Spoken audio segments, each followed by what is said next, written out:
Let me tell you something that's gonna hurt. Discipline isn't a habit you pick up like ordering your morning coffee. It's a complete personality transplant. And most people, they're walking around thinking they just need one more motivational video to change their lives. You don't need motivation.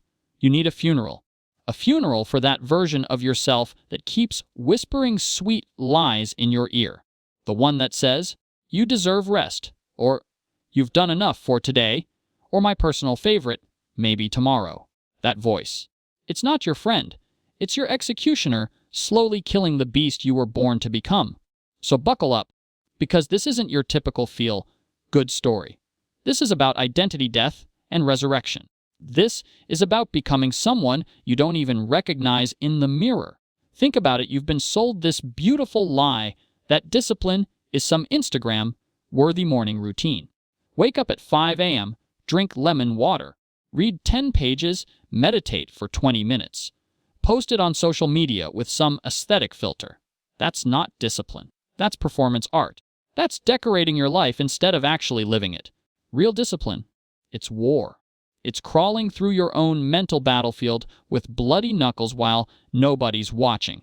It's showing up when your motivation was found dead in a ditch somewhere. Because here's what they don't tell you in those pretty self-help books. Motivation is a fair weather friend. It shows up when you feel good and disappears the moment life punches you in the gut. But discipline is the friend who shows up to help you move on a rainy Saturday. It doesn't care how you feel. It doesn't negotiate with your emotions. It just shows up consistently, relentlessly, like gravity. Once you understand that discipline isn't what you do, but what you become, everything changes. You stop negotiating with your feelings like they're some kind of democracy. You stop seeking comfort like it's oxygen. You stop chasing dopamine hits like a lab rat pressing a button. And you become something truly terrifying consistent. Because let's be honest here. Most people don't fail because they're lazy. Lazy people know they're lazy. They've made peace with it. Most people fail because they think like lazy people while pretending they're not. They live in this weird middle ground where they want results but aren't willing to become the person who gets those results.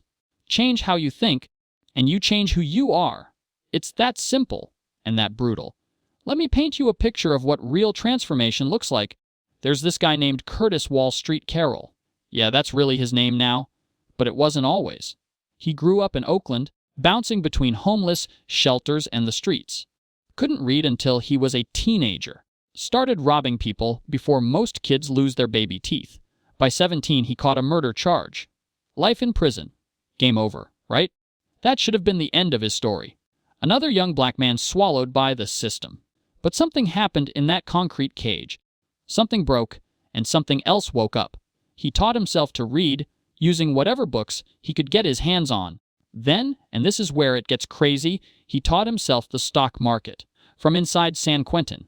No laptop, no internet, no fancy mentor in a 3-piece suit.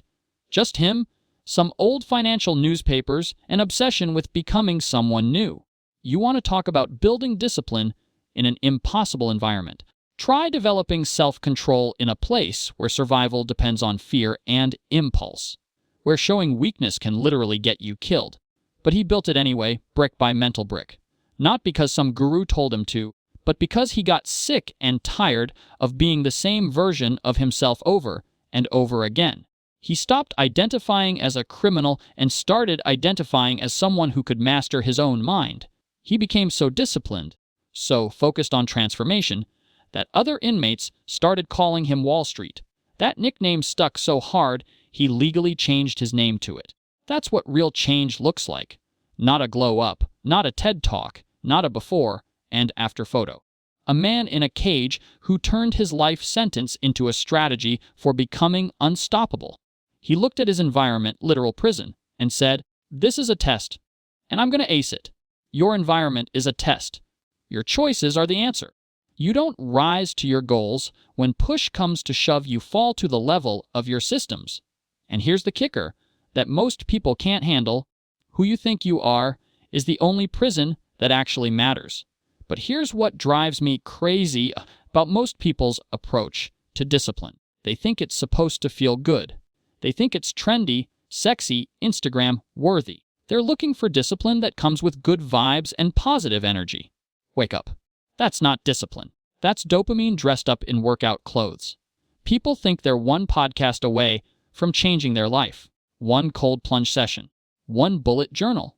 One more productivity hack. You know what that is? That's not building character. That's collecting habits like Pokemon cards. You're not becoming disciplined. You're becoming a habit hoarder. Real discipline isn't built when you feel motivated. It's not built when everything's going your way and you've got your life together. Discipline is built on the day when you hate yourself the most, when your mind is screaming at you to quit, when every fiber of your being wants to stay in bed, scroll your phone, and pretend tomorrow will be different. That's when discipline shows up and says, I don't care how you feel. We've got work to do. You say you need to feel ready. No, you need to stop being emotionally fragile. You say you're working on consistency. No, you're negotiating with your own weakness. The brutal truth that most people can't stomach is this: you don't have discipline.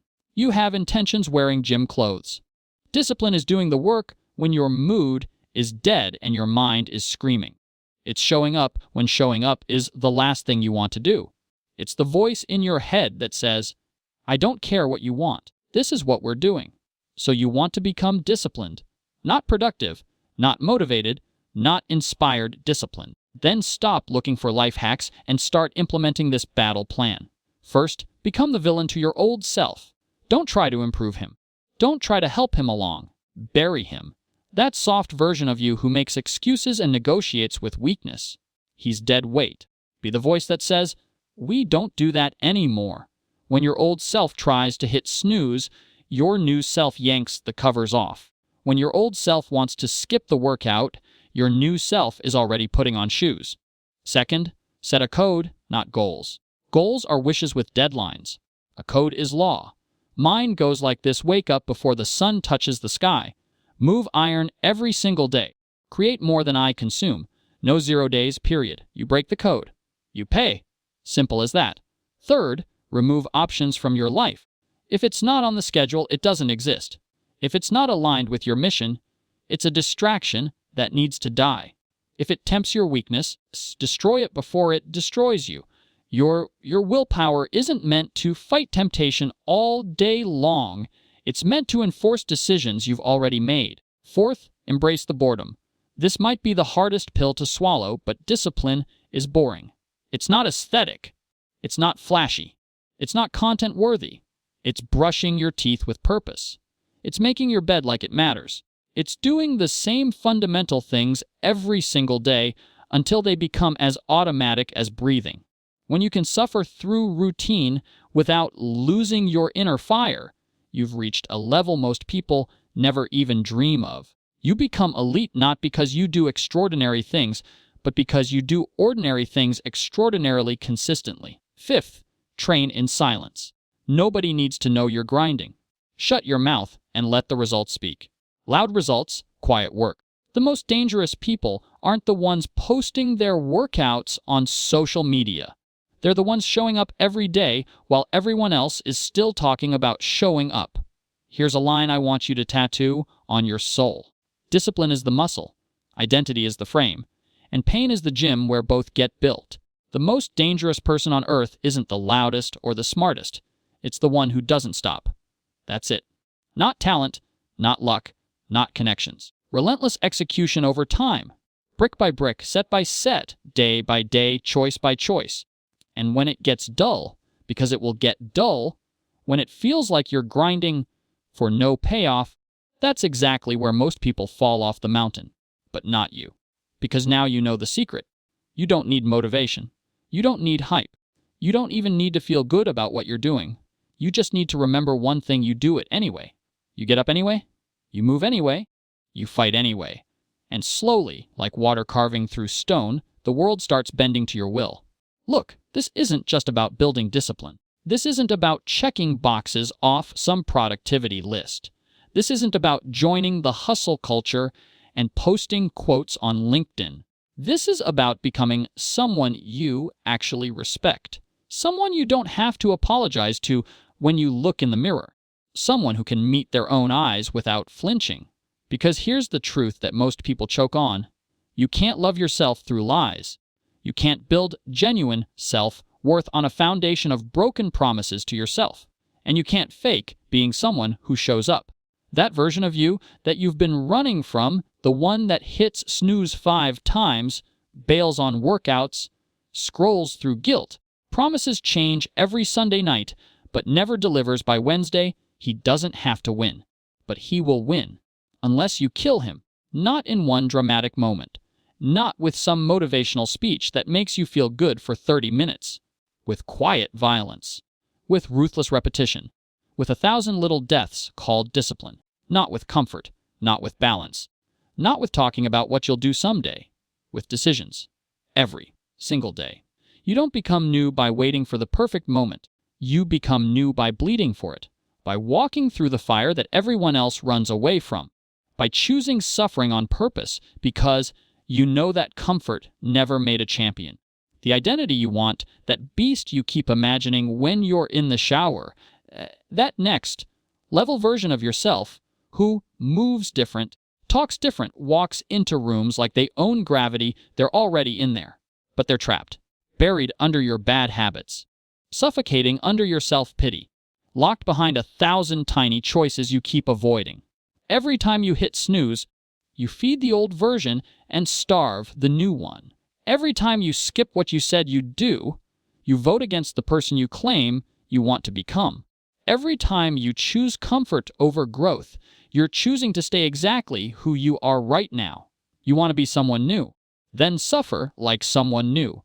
Think like someone new. Move like someone who's done being a background character in their own life story. Stop acting like you have unlimited time. You don't. The clock isn't just ticking, it's a sniper, and every second that passes is a bullet you can't dodge. One day, it's going to hit. No warning, no do-over, just lights out.